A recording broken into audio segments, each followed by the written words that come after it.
ये हमारा लगेज में यहाँ प्लेन के अंदर रखाया गया, उसमें हमारा खजूर का बॉक्स आजू खजूर का वो चोरी कर लिया गया। 5936 सऊदीया एयरलाइंस। हाँ, बैग मिली लेकिन उसमें खजूर चोरी है।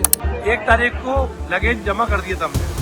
आज 4 तारीख को हम सुबह उतरे, 3 तारीख को बैठे थे, लेकिन मालूम पड़ा कि सऊदी एयरलाइन ने हमारी फ्लाइट में हमारा सामान नहीं भेजा था। इंडिया के अंदर प्राइवेट टूर से आए हैं? नहीं, प्राइवेट से नहीं आता, हज कमेटी से हम लोग। हाँ, तो फिर आपसे सामान किसने लिया? सामान हज कमेटी को दिया था पहले। अच्छा,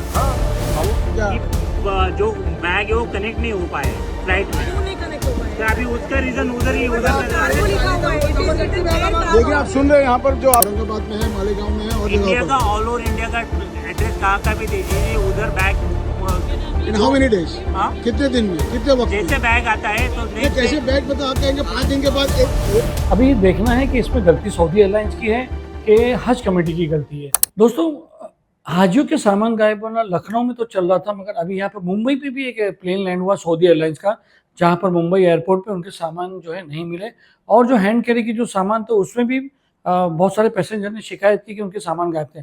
बात करते हैं जुनैद पटेल जी से, जो आज सुबह में हज से आए हुए हैं और मुंबई एयरपोर्ट पे आके बहुत धमाल हुई यहाँ पर। जुनैद भाई, पहले तो आपको बहुत बहुत हज मुबारक हो आपको। जी जी सलीम भाई, ऐसा था कि आज हम लोग जब पहुंचे यहाँ 6:30 पौने 7 बजे सुबह में, और फ्लाइट हमारी कल रात को वहाँ से चली थी जद्दा से, और 60 घंटे पहले हमारे से लगेज ले लिया गया था। और हज कमेटी के जरिए से उन्होंने लगेज ले भी लिया और हमें टैग भी वहाँ ही दे दिया, और ये कहा गया था कि आप जब बेल्ट पे पहुंचेंगे मुंबई आपको आपका सामान मिल जाएगा। राइट। और जब हम लोग ने कल इमिग्रेशन करके चेक इन किए, रात को हमने वहाँ से फ्लाइट 1.5 घंटा और लेट हुई, ठीक है, वो होता है प्रोसेस में। वहाँ पर जब लोगों ने सामान लेके जब फ्लाइट पे चढ़े तो वहाँ पे क्रू ने कहा कि भाई आपका सामान, कौन सी फ्लाइट थी? ये सऊदी एयरलाइंस की। Saudi airline. तो उसने कहा कि भाई आपका लगेज ज्यादा है, आप हमें दे दीजिए, ये ज्यादा वजन आप लेके अंदर कैबिन में नहीं रख सकते। ये कौन बोला? ये वहाँ का ग्राउंड स्टाफ ने कहा, सऊदी का। तो लोगों ने, बेचारों ने अनजान में सब उठा के अपनी बैग दे दी। अब वो जब बैग दे दी उसके अंदर कौन सी हैंड कैरी की बैग या hand लगेज carry की? बैग। लगेज अलग। लगेज तो 60 आवर्स पहले हज कमेटी ने हम लोग से ले लिया था, अच्छा। तो हमें उसकी फिक्र नहीं थी। अब जब यहाँ पहुंचे सुबह, तो बेल्ट पे हम खड़े 1.5 घंटा हो गया, उसके बाद पता चला कि हमारा लगेज आया ही नहीं। जी जी। तो शौक इस बात का लगा हम लोगों को कि जब आपके पास हमने सामान दे दिया था 60 घंटे पहले, और हमारी फ्लाइट निकली 60 आवर्स के बाद, अगर सामान नहीं पहुंचा है तो कम से कम हमें वहीं बता दिया होता जद्दा में कि आपका सामान बेल्ट पे नहीं मिलेगा, आप बेफिक्र रहिए, आपको हम बाद में दे देंगे। कोई कम्युनिकेशन नहीं, न हज कमेटी से न सऊदी एयरलाइंस से। यहाँ आए तो जब हमने पूछा कि भाई सुबह का वक्त है तो आप अपने एयरपोर्ट मैनेजर को बुलाइए, सऊदी के स्टाफ को बुलाइए, तो सलीम भाई कोई पूछा नहीं, हाल नहीं था। 8:30-9 बजे के आसपास सऊदी एयरलाइंस के स्टाफ आया और फिर कहने लगा, एयरपोर्ट कब लैंड हुआ था? एयरपोर्ट हम लैंड हुए 6:30 6:15 बजे के आसपास, और बेल्ट पे आ गए थे 6:45 बजे। 8:30 पौने 9 बजे इनका स्टाफ आता है और फिर कहता है कि भाई आपका लगेज है नहीं, फॉर्म भरिए, आप चले जाइए, आपका सामान हम भेज देंगे। तो हमने कहा, हाजियों ने कहा, सबने कहा भाई ठीक है, आप हज कमेटी के जिम्मेदारों को बुलाओ और सऊदी के एयरलाइंस के स्टाफ को बुलाओ। बराबर।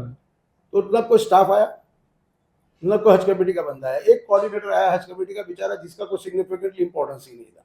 फिर हमने वक्त और दिया, फिर जब सऊदी के एयरलाइंस के स्टाफ आए, अब सीनियर स्टाफ होने के बाद उसमें से एक बंदा ऐसा था जो इस हालात के अंदर आके हाजियों को समझाने के बदले में डरा ये रहा था कि आपका जब लगेज आएगा हमारे वेयर हाउस में जाएगा, हम चेक करेंगे, अगर आपके परफ्यूम 5 से ज्यादा हो गए तो आप निकाल। हाँ, ऐसी ये कौन बोल रहा था? ये सऊदी स्टाफ बोल रहा था भाई, जो बॉम्बे का, वो परेरा करके कोई बंदा है। तो लोगों ने उसका वीडियो भी बनाया और शायद काफी यूट्यूब पे अभी चल भी रहा है।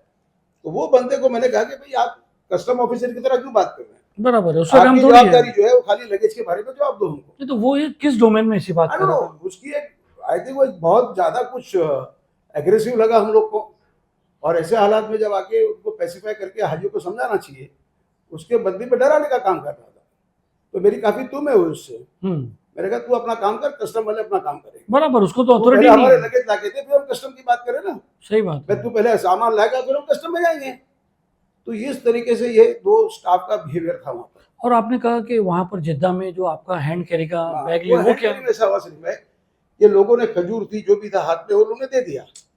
जब यहाँ पहुंचे तो मालूम पड़ा कि लोगों की अजवा खजूर जो बहुत महंगी होती है, और वो यहाँ से आदमी लाता है इधर के, भाई वो हदिया होता है, वो हदिया चोरी हो गया, किसी की पावर बैंक चली गई, तो ऑन रिकॉर्ड कोई इसका जिम्मेदार पावर नहीं। बैंक तो कैरी करना अलाउड ही नहीं है। तो ठीक है, चलो माना अगर किसी ने गफलत में दे भी दिया और पावर बैंक अगर निकाल भी दी गई है, तो तो हैंड ओवर होती है ना, हम्म मिसप्लेस थोड़ी हो सकती है।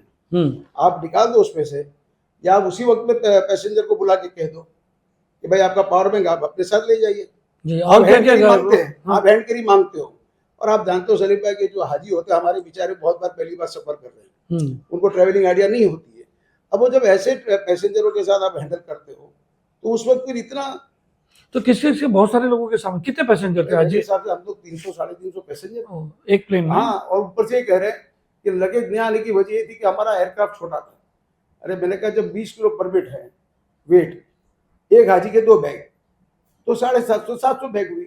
700 बैग अगर 20 से भी कर लूँ तो 1400 किलो हुआ, 1500 किलो हुआ, 1800 किलो हुआ। कौन सी एयरक्राफ्ट नहीं उठा सकती है? तो ये इतनी मिसमैनेजमेंट है। किसका कहाना का mismanagement? मिसमैनेजमेंट है, ये सऊदी एयरलाइंस का मिसमैनेजमेंट है और ये हज कमेटी का कोऑर्डिनेशन की मिस्टेक। जी। हज कमेटी की जवाबदारी होनी चाहिए कि कम से कम हाजी को लेकर ले जा रहे हो, उसका सामान पहले से ले लेते हो। तो अभी सामान है कहाँ? अभी ऐसा हुआ कि हमारे साथ कुछ हाजी ऐसे थे जिन्होंने आईफोन के ट्रैकर रखे थे उनकी बैग में। अच्छा हाँ। तो इससे क्या हुआ कि ये जवाब नहीं दे रहे थे। जब उन्होंने आईफोन पे चेक किया तो पता चला कि किंग अब्दुल अजीज एयरपोर्ट पे जद्दा में हमारा सामान पड़ा हुआ है। स्मार्ट हाजी थे भाई यार, अब देखो माशाल्लाह। अभी हाजी स्मार्ट बनने लगा है, जी। क्योंकि जिस तरीके से हाजियों को बेवकूफ बना रहे हैं तो हाजी धीरे धीरे स्मार्ट बनेगा, सवाल भी करेगा। तो यानी अभी तक वहीं पर है, तो उन्होंने क्या कहा? अब उन्होंने ऐसा ही कहा है कि भाई जो जो जहाँ भी रहते हैं, हमारी सबकी शिकायत ये थी कि भाई हम मुंबई में रहते हैं, चले हम 2 बार एयरपोर्ट चले जाइए। जो भोपाल में है, औरंगाबाद में है, मालेगांव में है, वो कैसे पहुंचेगा? तो उन्होंने अश्योरेंस दिया कि आपके घर तक हम पहुंचाएंगे। इधर तक स्टाफ ने कहा कि भाई आपको आपकी गांव में पोस्टल सर्विस है तो हमारा लगेज भी पहुंचेगा। देखते भी ये पहुंचाते कि नहीं पहुंचाते, हाजियों का सामान कब मिलता है, सलामती के साथ मिलता है कि नहीं मिलता है। मेन जरूरी सबसे अभी जो बड़ी बात लखनऊ है, में हुआ है, क्योंकि आज लखनऊ का वाकया तो छोड़ो, हमने पहले भी एयरलाइंस के हमारे कभी कई वाकये हैं। शौक इस बात का सलीम भाई कि यार धोखा किसी का सामान ना है, पूरे क्रू का जो भी पैसेंजर थे किसी का भी सामान नहीं है, खाली इसी पूरी खाली फ्लाइट है। तो क्या उधर के स्टाफ क्या कर रहा था, क्रू क्या कर रहा था? तो अगर हमारा सामान लिया तो दूसरे का तो आता है, मतलब आपने पूरी फ्लाइट खाली भेज दी। जी। तो कहाँ ना कहाँ ऐसा लग रहा है, या तो हज कमेटी इसको कोऑर्डिनेट नहीं कर पाई है, या उनके क्या इशू है वो हम नहीं जानते हैं, मगर हाजी परेशान हुआ है। और ये मैं तो कह रहा हूँ कि शुरुआत है रिटर्न आने की। कल परसों लखनऊ में हुआ, आज मुंबई में हुआ। मैं चाहता हूँ कि आपके जरिए से ये लोग समझे कि मेहरबानी करके हाजियों को इस तरीके से परेशान न करें। अच्छा, वहाँ पर ऐसा सिस्टम था कि अपना सामान खुद चढ़वा दो, नहीं मैं बैगेज चेक इन कराए थे बैगेज? बल्कि इनफैक्ट ऐसा था कि हर होटल के अंदर आके हज कमेटी ने फैसिलिटी की थी कि भाई अपना अपना लगेज वहीं नीचे वेट हो जाता था और हर हाजी को उसको टैग दे दिया गया था। इतना अच्छा काम करने के बाद फिर यह हाल हुआ, क्योंकि अगर इससे बेहतर था कि हम अपना सामान उठा के खुद एयरपोर्ट ले लेके आते, हम ही टैग ले लेते हैं। तो ये कहने का एक गुफब है, एक मिस्टेक है। आपके जरिए से मैं चाहता हूँ कि हज कमेटी इसके अंदर पूरा ध्यान दे। कहाँ ना कहाँ हज कमेटी के लोग भी जवाब देने में आज बहुत कतरा रहे थे। मेरे जिम्मेदारों से बात हुई, पाशा साहब से बात हुई, कोई ठोस या रिस्पॉन्सिबल जवाब नहीं था इसमें। बराबर। और आप जानते हैं सलीम भाई, इसके पहले घड़ी का बहुत बड़ा इशू हुआ। हाँ, घड़ी का मैं खुद आपको कह रहा हूँ कि मैं गया था हज में, पहली बार हज कमेटी से गया हूँ, न ट्रैकर वॉच चली लास्ट तक और न किसी ने पहना था। तो ये यही एयरपोर्ट से वो ट्रैकर चेक करने का ना किधर है? अभी वो ट्रैकर वहीं नहीं चला तो यहाँ से क्या चलेगा? अच्छा, वहीं नहीं चला, वहीं नहीं चला, मीना में नहीं चला, मुस्तफा में नहीं चला। लोगों के हाथ में घड़ी ऐसी लग रही थी, वो बच्चे खेलते वैसी घड़ी पहन के घूम रहे थे कुछ लोग, बाकी कोई इफेक्ट नहीं था उसका। अभी देखना है कि इसमें गलती सऊदी एयरलाइंस की है कि हज कमेटी की गलती है। प्रॉब्लम क्या है कि सामान जो है उनको वहाँ पर अपलोड किया गया नहीं। पैसे लेने के टाइम पे सऊदी एयरलाइंस ने 2 बार पैसे बढ़ाया हुआ है इस बार हाजियों को, मगर सुविधा के नाम पे अगर ये चीज़ होती है तो कहीं ना कहीं हाजियों की तकलीफ बढ़ते जा रही है।